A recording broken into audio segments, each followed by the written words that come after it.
Moi, ici, là, mon grand-père a travaillé pendant des années pour améliorer son sol. Mon père a fait la même affaire, il a amélioré le sol. Moi, demain matin, si je signe une éolienne, bien, tout le travail qu'ils ont fait pendant les dernières années, puis les 50, 60, 100 dernières années, bien, c'est fini. Cette terre-là ne sera plus jamais la même qualité. On est à Saint-Louis-de-Gonzague, en Montérégie. Ici comme ailleurs, dans la MRC de Beauharnois-Salaberry, il y a des projets éoliens qui se développent, non sans une forte opposition des producteurs agricoles. Guillaume Brault de la ferme laitière Brault et Frères a récemment reçu la visite d'un promoteur privé. Comment tu vois les éoliennes en terre agricole, particulièrement en Montérégie? Bien, c'est sûr que c'est une crainte, moi, pour la ferme laitière. On parle, il y a plusieurs aspects. T'sais, ici, juste pour les terres agricoles, c'est important de comprendre qu'on est dans le sud du Québec, puis au sud du Québec, c'est les meilleures terres du Québec.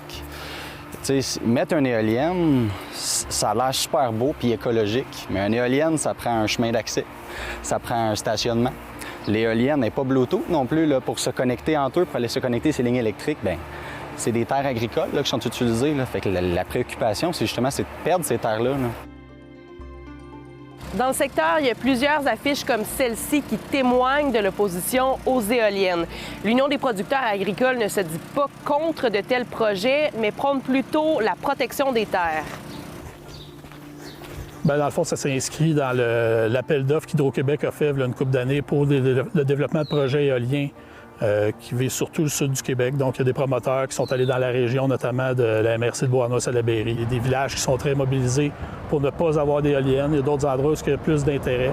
De là, donc, un dossier qui est très polarisant. Qu'est-ce que ça fait d'avoir des éoliennes en territoire agricole? Oui.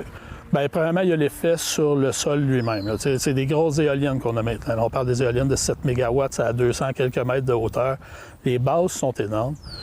Puis, dans tous les projets qu'on a eu au Québec jusqu'à maintenant, la Commission de protection du territoire agricole, quand elle les autorise, bien, elle autorise que même lorsque l'éolienne va être démantelée, il va y avoir une grosse surface, un gros volume de béton qui va rester dans le sol. Donc, en partant, c'est problématique. Ça amène des contaminants dans le sol, ça amène des effets négatifs. Parmi les entreprises qui ont un intérêt dans la MRC de Beauharnois-Salaberry, il y a Hydro-Méga qui développe actuellement un projet de 11 à 15 éoliennes d'une capacité totale de 100 MW à Saint-Urbain-Premier.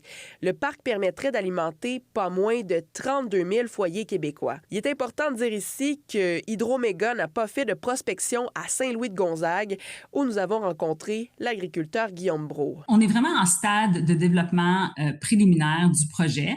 L'appel d'offres éolien d'Hydro-Québec a été lancé il y a environ 2 mois. On a signé des contrats d'option avec les propriétaires des terrains visés. Notre objectif, nous, c'est toujours de minimiser les impacts sur les terres agricoles lors de l'implantation des éoliennes et du réseau collecteur. Donc, l'empreinte permanente d'une éolienne, c'est de 0,6 à 1 hectare. Ça, je pense que c'est une information qui n'est pas connue de tous. Puis on utilise le plus possible les routes et les infrastructures existantes pour pas avoir à en créer des nouvelles. Si dans 5 ans, l'éolienne est rendue ici, puis il y a des problèmes avec les animaux, qui va payer pour ça? Je comprends qu'il y a des gens qui se sont fait proposer des montants d'argent. Est-ce que toi, on t'a approché? On nous a abordés. Ouais. C'est des bons montants d'argent. Honnêtement, c'est des bons montants d'argent. On le sait que les agriculteurs, bien, on roule pas sur l'or. Fait que c'est sûr que quelqu'un va dire c'est 40, 80 000 par année pour 2 éoliennes. Bien, c'est sûr que ça va être attrayant pour lui. Là. Mais c'est l'impact indirect après ça qu'on ne sait pas. L'Union des producteurs agricoles compte demander la tenue d'un BAP générique, soit une enquête du Bureau d'audience publique sur l'environnement concernant les projets éoliens dans l'ensemble de la province. À Saint-Louis-de-Gonzague, Lily Mercure pour Nouveau Info.